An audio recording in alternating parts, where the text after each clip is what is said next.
And rook takes f2 check suggests that it is in fact game over. A few more checks concluded matters. King f1. Remarkable how safe white's king was in the middle of all that. Well, to the very end of the game, actually. So, very interesting game where c3 was employed in place of c4 after black played an early c5. And then queen b1 and eventually b4 and a4 looks like a very good plan for white, I would say.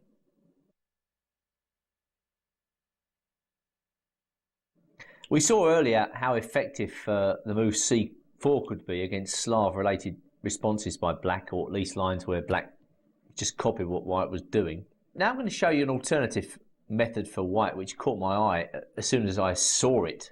It's very direct, it's very aggressive, and it's knight e5.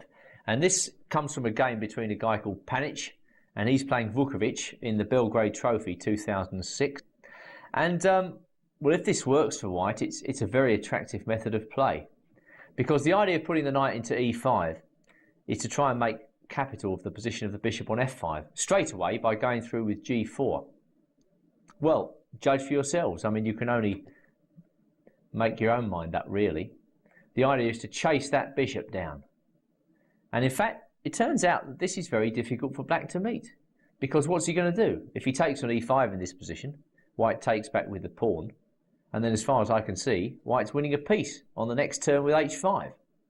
So it turns out that probably black has to make a move he really doesn't want to make, and now white gets to take on g6 with an obvious large advantage, I would say, and that already on move 9. In fact, Vuckovic probably wondered, you know, what am I doing wrong here? Well, it may be that knight e5 is strong. At least it's worth bringing to your attention. So now it's really a question of where white goes from here. I mean, black's position, although fragmented, is still resilient. Well, white's next move is obvious, bishop d3 attacking the pawn, king f7, but now it's a question of what white does. Well, having established this advantage, Pantsulaia now elects to play simply. He thinks that his advantage isn't going to go away. He's happy to mount the pressure by playing c3 and queen c2, and he's leaving it up to black to find a solution to his problems. Well, g5, hoping that white will open the h-file in this position, when the king on e1 might be a little bit unstable. But white is on the ball, again messing up black's pawns, and now he swings across to h2, allowing black to undouble his pawns, but still with the realisation that the black king is very uncomfortable where it stands. It's just a question of completing development and only then going on to the attack. Well, black thrashes around in this game. He's trying to find some counterplay. We can't blame him for that. But because of the solidity of white's pawn structure, white is able to deal with any black attack, even if it's as energetic as the move a5.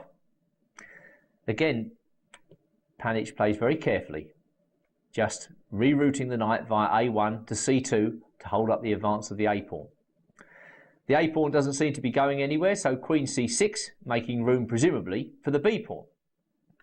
White continues to manoeuvre, gradually bringing his pieces into better positions, and then finally he effects a breakthrough at the right moment, because the knight on c4 is undermined with e4. Okay, b5, e takes d5, and now the strange looking move, queen c7, which we can only understand properly when we examine the alternative, knight takes d5. Now after this move, white's got a very strong response, queen e4, threatening all sorts of infiltration on the king side with queen f5 or queen g6, and at the same time putting the knight on d5 in a pin. So for instance, white's simply threatening to take on e5 in this position with gain of material. Eventually the rook on d1 is going to come into the game. So knight e7 is the only move there, but this leads to very uncomfortable play for black after d takes e5. And in fact, black is probably going to drop a pawn in this position at least. For instance, if he goes knight takes e5, white can simply take on c6. And whether black takes on c6 with the knight, after which bishop b5 happens, or he takes on d3 check, and then takes on c6, well, rook takes d6 also wins material. So going back, that's why queen c7 was played, but it's a rather abject move and certainly no solution to black's problems, because white just hoovers off all the pieces on c4, and then goes knight e3. On top of all black's other difficulties, he's now pawn down, and white's threatening to open up the game further by either knight takes c4 or d takes e5. So black plays e4, and now it really does become simple. Rook df1. There are problems with the king on the f-file. Black unpins. Rook hg1 protecting. Rook hf8, and black accompanied this move with resignation. Why does he do that? Well, he sees that after knight takes c4, he's actually going to end up 2 pawns down for nothing. And rather than endure the misery and torment of such a position, he decides to pack it in. And who can blame him?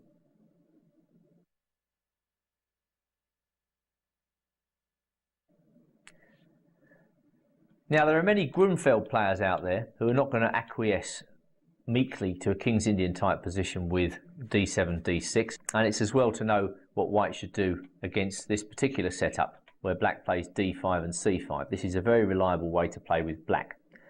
Well, the first move that white's got to avoid is h3 in these setups, because actually h3 here I think is more or less irrelevant. So in the game Malakhatko versus Niknaddaf, which we're going to see now from the World Team Championships in Yerevan 2001, white played the opening very quietly, but deceptively quietly, I would say. This is very deceptive, the placidity with which white is handling this opening setup. All these pieces are coming out. He hasn't wasted any time with h3, and he's more or less challenging black to do something in this position. For instance, there's probably the immediate threat of d takes c5 in this position, which black moves to stop by playing his knight to h5. Now, if we just drop back, if black does nothing, what is white's overall plan in this position? Well, I would say it's the queenside advance again. White can consider moves like queen b1 and then b4, as in the game by Pierre Cramley. There's a rook coming to d1. There's a4 involved there as well. That is white's overall plan of campaign. And black simply can't just sit there and let that happen. So knight h5 is an attempt to disrupt white's plans. Bishop g5. Now we see there was absolutely no point in wasting any time with h3 because the bishop was going to h6. Okay, black's going to be able to nab the two bishops here. In so doing, he's weakened his kingside. And it's very instructive to see how white takes advantage of this. Now there is a definite threat, I would say, of d takes c5. So black takes. But of course this opens the e-file for a white rook. So white's next move is not very surprising at all, just activating that rook. The next component in the plan should be to exchange off the light square bishops, because the moves h6 and g5 did not come free of charge. And black has a lot of weaknesses there around his king on the light squares. So of course angling to exchange off the light square bishops by white is a very good positional idea. Hence the move knight b3. And after b6, stopping that knight from coming to c5, bishop comes to d3. And so little by little, white's position's improving here. It's just important to know that when black goes h6 and g5, to exchange off light square bishops is a very good positional idea. And this Malakhatko achieves. Well, now white's got a grip on the game. It's not much, but it is something. White's got the e-file, he's got a grip on e5, and he's got much the better pawn structure. All very small things, but in the hands of a good player, these small things really do add up. Well, with the grip on the centre, it's time to begin play on the flank. a4. Rook fe8. Knight de5. Knocking away a defender of a5. Drawing that knight away from c6, so that one day the move a4, a5 will be useful. And whilst black makes every attempt to reduce the position towards equality by exchanging all the pieces, he's never able in this game to prove full equality. Because, okay, he's exchanged, but what's left on the board? Well, white's pieces are active. He's in charge of the pawn levers, the pawn breaks. Meanwhile, you struggle because of the weakness of black's king to find active counterplay. And a6 is a rather miserable move in my view. It's probably necessary because white was going to go a5 anyway. So black intends to answer a5 with b5 in traditional manner. But that still doesn't change the assessment of the position. And with queen e2, white's continuing to build up. Rook ec8, f4. If black can't decide where the theatre of action is going to be in this game, then white will decide for him by trying to open up the king side. And now an excellent move by white, pawn up to f5. Major piece positions depend on activity and correct timing of pawn breaks.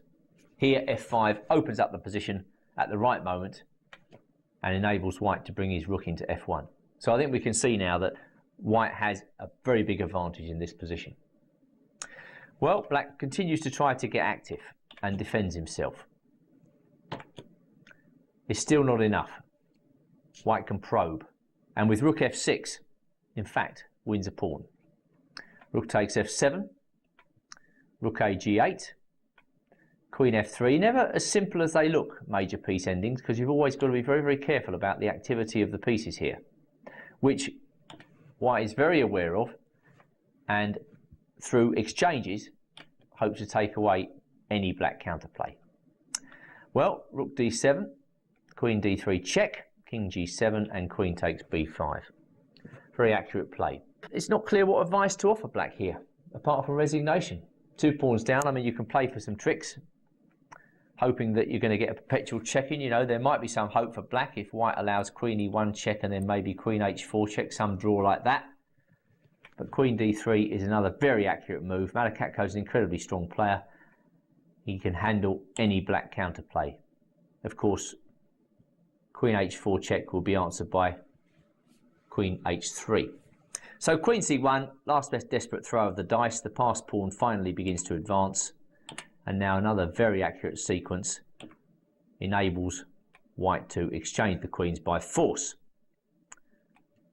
Note that the f4 square is mined due to queen takes h6 check, but in fact queen g6 check finally forces the black king onto an unfavourable square. He can't go to f4, and if he goes to h4, g3 is checkmate. So the Grunfeld setup with d5 is very common. I hope I've shown a good way to proceed, a solid way to proceed. You can't hope for too much against what is an inherently sound response by black, but you can hope for the usual nagging small edge that the London system often provides.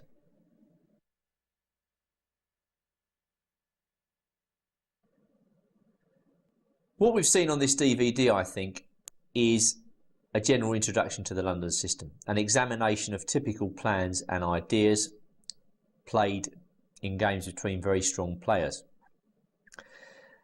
It's interesting for me to note that the London system can actually be played with black against knight f3, and so I think it's very appropriate that we finish with a couple of black games where you see how the typical plans are demonstrated for the player of the black pieces. And we're going to look at a game now between Monica Socko and Irina Krush. This comes from the World Under-20 Girls' Championship in 1998. Note the black move order here. And it's a fact that the King's Indian attack with white is played very often at club level, because there are many books out there that recommend the KIA as the universal answer to white's problems. I'm not so sure, and I think the way black sets up her pieces in this game is actually quite interesting. Now, what these positions boil down to is basically how is white going to open up the game. Is she going to play with e4 or is she going to play with c4? In the long run, white can't do without either of these pawn levers. So in this particular game, we see that white is limbering up to play the move e4. She takes her time about doing it, but there can be no doubt about it. After the queen goes to e2, white is intending to play with e4. Now you will note straight away that the black setup is very similar to those which we've already examined. I mean, black may be a tempo down. The idea is still the same. Essentially, black is probably looking to advance on the queen side, maybe with rook to c8, b5, and then the key move c4, undermining white's entire pawn structure. So I think this is a pretty easy idea to understand. Well, Socko couldn't find anything better than to go knight e1 in this position. Okay, that's obviously a prelude to the move f4. Black castled, pawn up to c3, and now pawn to b5. Again, this is the type of position that resists concrete variations. The concrete variations only come later. It's plans and ideas that are more important. Now we see black going through with a typical plan. This is why this game is so instructive. And what is white to do? I'm not sure that white has an easy move in this position to play. Black's plan is far more obvious from where I'm sitting. Black plans to push those queenside pawns up. But for white, I would say c4 has rudely interrupted her designs of a kingside attack. So d takes c4, d takes c4, e5, opening up the diagonal. Both black knights are on pre, so knight d5 was played. And now white doesn't really like the idea of black's queen sliding out to b6. And so she plays her king to h1. Rook comes to c8, knight e4, and now a5. So carrying on with the same theme, it's down to white to prove the pressure on the king side. Actually, that bishop on h7 is a very strong piece here, can also act as defender. Bishop comes to d2, b4. What could be simpler than that? Rook c1. And you see, my main point is that dyed-in-the-wall King's Indian attack specialists are not going to be expecting your setup.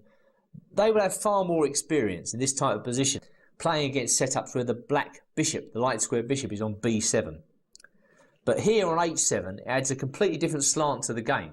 It's very important that black is influencing the central squares e4 and d3, particularly d3.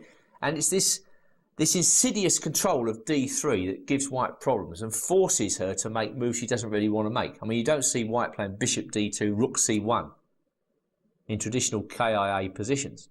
So white's basically got to change her game plan in the very opening. And this is precisely where King's Indian attack players at club level are at their weakest. They want to read out the moves, play prescribed plans that they've seen in the books. When they have to change their plan, I'm not at all sure they're going to find the right counters. And this is precisely what happens in this game as white slips into a passive position. Bishop takes b4. She didn't want to play that move. Black was threatening moves like knight takes a2, possibly knight d3. It was difficult for white already. Knight f3. Queen a5. Knight fd2. In case you're wondering why white is not capturing on c4 in this position, there's a fairly simple refutation of that move involving a nasty fork on e3. So going back to the game now, perhaps that's why white played knight fd2. But then c3 continued the inexorable advance of the queenside pawns. It really is difficult for white to restrain that c-pawn. And of course, the further that pawn gets up the board, the more restricted white's options become. Well, rook c1, queen takes a2, knight d4. I mean, this is all pretty miserable stuff from white's point of view. Queen c4 is an excellent move, by the way, just hinting at the fact that white's knights might not be the most secure pieces in the world. Queen f2 was played, bishop takes e4, another unstereotyped capture. But the idea is clear. She wants to play bishop c5. Well, what happens next is all very unfortunate for white. Black has snaffled a piece. White can thrash around for a little while, but in the long run, she's not going to be able to stop black realising the advantage of the extra piece. And Krush actually handles the tactics extremely well in the rest of this game. Queen c3, game-winning move, no doubt about it. The longer the game goes on, the more apparent it becomes that white has zero compensation for the piece. I mean, she can try a few cheapos, but queen e3 really ends all resistance. I mean, once white starts going backwards, it really is game over. And now rook cd8, a move I like very much, just fully coordinating the black pieces. And really, it's time to resign. Which rook d1, forced. Clear evidence that the London system can be used against the KIA, and particularly against plans where white is limbering up to play e4. An effective and instructive game by Krush.